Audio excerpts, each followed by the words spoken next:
Hi there, let's talk about 7 beginner tips for Microsoft Teams. Let's start with the Teams area on the left side of your screen.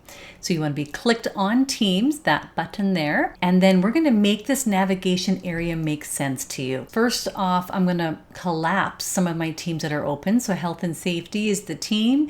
These items underneath it are the channels. So I'm just going to close that down just so we can just see the team names. So now you're seeing the teams I have. They're in no particular order. They could be in order of when I was invited to them or opened them up. So I want to put them in some kind of order. So I can literally drag stuff around to put them in the order I want.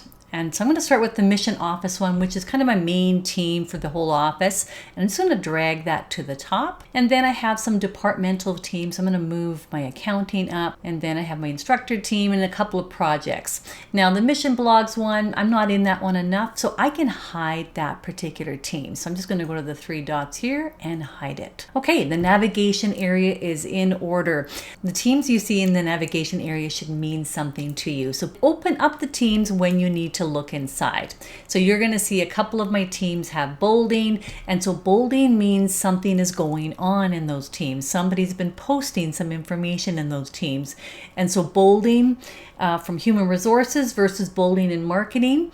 So the thing we want to note there is that there's a number beside the marketing one and not beside the human resources one. And I'm actually going to take you to my second point now. And the second point is the activity bell. So notice that the number 2 is on the activity bell as well as being on that marketing team. So we're going to use the activity bell as opposed to opening up the marketing team. Actually, I'll open it up just so you can see inside it.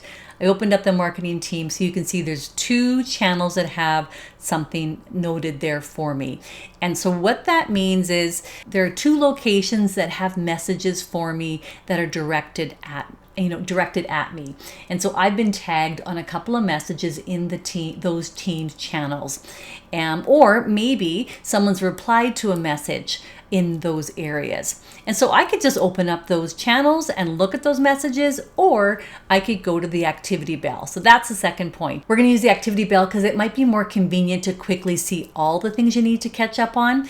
In my case, my items are pretty close together, so I could just go there. But if your list is pretty long and it's hard for you to see everything, activity bell might be faster. So I'm going to go to activity, and you're going to see there's a few things showing there. Let's go to the second one.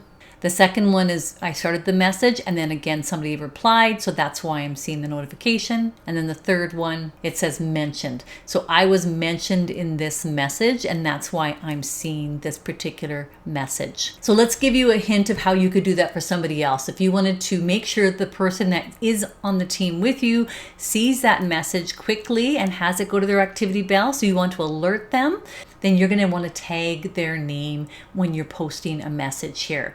Otherwise, if you just type a message in any Teams channel, everybody in the team will have that particular team and that channel go bold.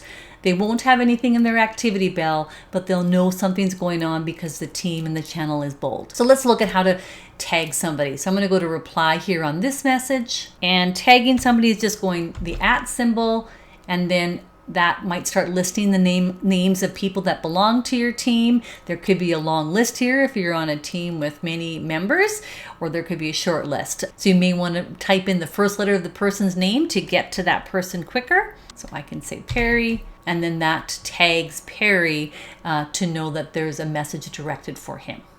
Okay, let's go to our third tip for you. So as you can see, the Teams area is a convenient place for you to have conversations with people that are on the same team as you. But there's another convenient area that you can share information with those team members, and that's the files area. So let's take a look at that area next. So I moved to the marketing team that I belong to and to the website channel. So the channel becomes a specific subset of that team. So the team is marketing, the channel is about the website. So let's go to the files area here. And this is where we want to put files that are helpful for us for this particular channel and team. So these files that we're seeing here are files that could pertain to stuff that goes on the website. If we want to add more files here, we can simply use the upload button at the top here. We could drag stuff in here. We can even create brand new files right here. I don't have to open up Word and start a new file there. I can just go new and start a new file from the area that I want the file to be saved in. So don't be afraid to have files exist within your Teams areas. I see people using Microsoft Teams a lot for messaging back and forth. They're not using it for files as much as they should be. So try and use this area as well. All right, our fourth tip on using Teams for beginners is to go to the next tab right beside Files, and that's the Notes tab. So this Notes tab is actually bringing OneNote into the team so you can share notes with your team members. So this could be a great place for you to house meeting notes. Maybe you want to house project notes or any kind of research notes, but it just becomes a place where you can share information in a different way. Rather than just having files or messages, let's go one further and let's put other information that could be helpful to that group of people that are in that team together. So I'm in my website channel of my marketing team. I'm looking at a March meeting note. And if I go to the little bookshelf on the left here, I see that there's not only a March meeting, but there's also an April meeting. And so these are the different pages in the meeting section of my notebook.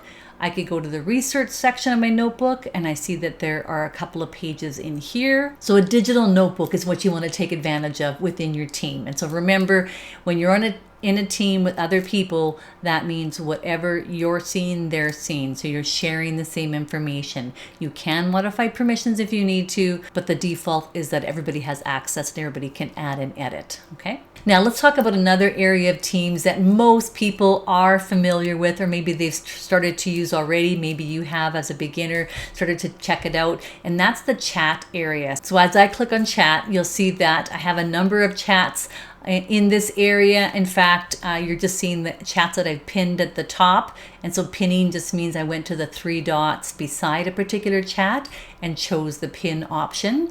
Right now, these are the ones that are pinned, so my only option is to unpin stuff.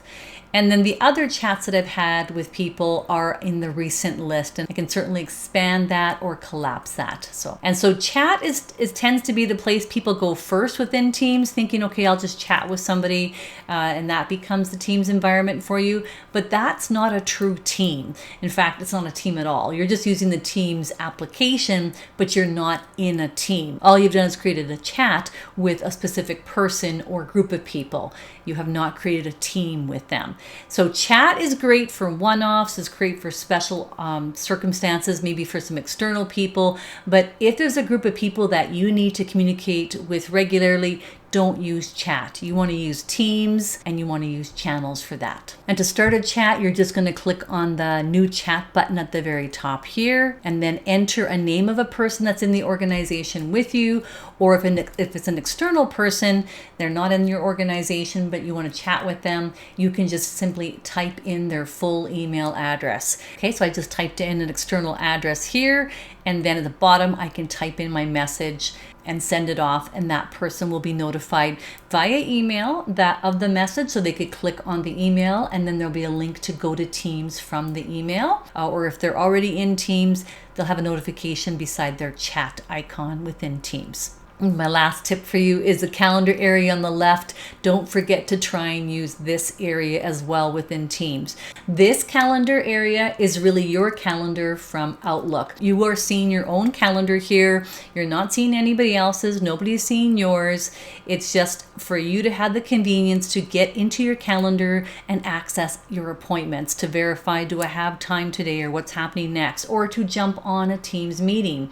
So if I'm in my calendar and I see there's a Teams meeting happening right away, I can go into it and then I can join that meeting. In fact, there'll be a little join button on the meeting as well. It's just I'm ahead of time in my calendar, so that's why I'm not seeing a join button. So the join button will be available to me. Now, I also want you to notice that at the top right of the calendar, you have a place to create new meetings or choose to meet now. So let's try that new meeting button to create a new meeting. So you'll simply fill in the appropriate boxes to create this meeting. All right, so there you have it. A number of tips for you as a beginner to get started within Teams. Remember those areas on your left, those buttons. Start with your team and your channels first to have communication with the right group of people about the right topic. And then if you need to talk to people outside those groups or have more private conversations with people, then the chat could be your solution. If you need to see, hey, what's going on since the last time I checked Teams, then you might want to check your activity bell. And if you need to jump on a meeting or create a new meeting really quickly, go into your calendar to do that. Okay, so give that all a try. Thanks. Bye-bye.